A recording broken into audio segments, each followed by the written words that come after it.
Hola, buenas. Mi nombre es Humberto y con mi compañero Javier Pinto les vamos a presentar el tercer laboratorio del ramo Física Mecánica, el cual se trata sobre el movimiento parabólico. Antes de continuar con el análisis de esta experiencia, tenemos acá las respuestas de las preguntas planteadas en el ítem de exploración. Primero se debe posicionar un dispositivo de video en una posición estática.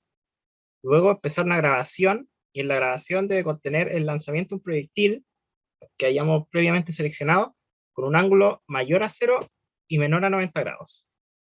Luego, dicho video se inserta en la plataforma Tracker para estudiar el movimiento del objeto utilizado. Y a partir de eso, de ese análisis, eso se tabulan y se hace un gráfico. Ahora iremos con mi experiencia de lo que fue el lanzamiento de proyectil. Play el video, por favor. Bueno, ahí vemos cómo va avanzado haciendo un movimiento parabólico. Aquí tenemos el primer gráfico que dice que fue la posición X versus el tiempo, es la posición que va de manera vertical versus el tiempo, y podemos ver que tanto mi gráfico como el teórico son bastante similares. La gran diferencia es que en el gráfico teórico hay dos intersecciones que van en el eje de posición y en el del tiempo. En la posición Y versus tiempo podemos notar mayores diferencias que vendrían siendo el inicio de donde ocurre el lanzamiento del proyectil, debido principalmente a las condiciones en las que yo grabé. Se me dificultó un poco el hecho de hacerlo exactamente igual a como se pedía teóricamente. Pero si vemos lo que vendría siendo la inclinación o el ángulo de este, podemos ver bastantes similitudes. Y aquí tenemos la velocidad en X versus el tiempo y podemos notar que no hay diferencias, que básicamente la velocidad en lo que viene siendo el eje X siempre se mantiene constante en el tiempo. Y aquí la velocidad y en el tiempo. Y podemos notar que en ambas va disminuyendo. Obviamente en el caso mío no disminuye de una manera completamente recta, pero sí se ve la tendencia a ir disminuyendo la velocidad. Y aquí se puede ver graficado el vector de velocidad de mi experimento. Determinación del ángulo. Aquí podemos ver la fórmula para determinar lo que vendría siendo el ángulo, y podemos ver todo lo que necesitamos para emplear esta fórmula y determinarlo.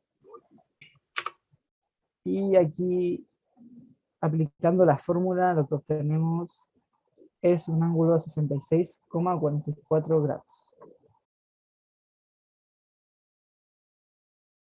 Bueno, aquí tenemos mi experiencia en la cual usé una pelota antiestrés.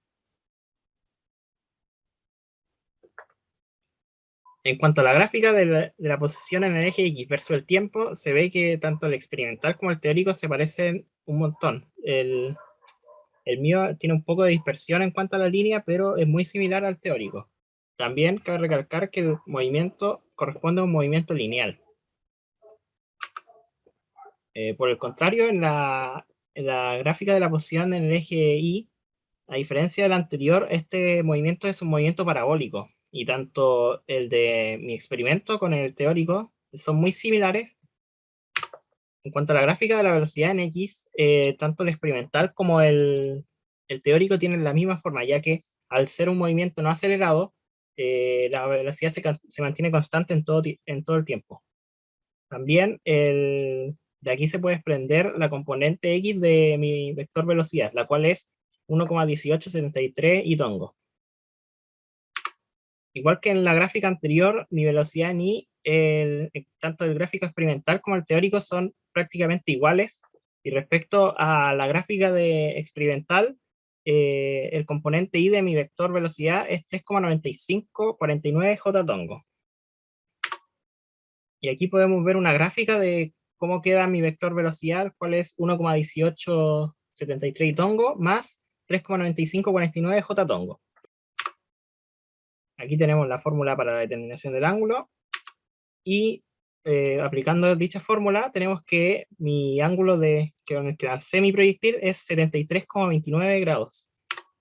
Ya, y aquí, calculando nuestra G experimental, que son valores necesarios para poder sacar el error relativo porcentual, podemos ver como a mí aplicando derivada me da menos 8,55 metros partido en segundos cuadrados. En mi caso, derivando la ecuación de posición dos veces, me da que el valor de mi gravedad experimental es menos 9,8738 metros por segundo al cuadrado. Y concluyendo con lo que vendría siendo el error relativo porcentual, aplicando nuestra G experimental y por supuesto la gravedad, a mí me da un error relativo porcentual de un 12,76%. En mi caso, en el cálculo de error relativo porcentual, mi gravedad me da con un error del 0,75%. Es decir, que es un valor muy cercano al de la realidad. Y con esto finalizamos nuestro análisis de lanzamiento de proyectil. Espero que les haya gustado. Muchas gracias.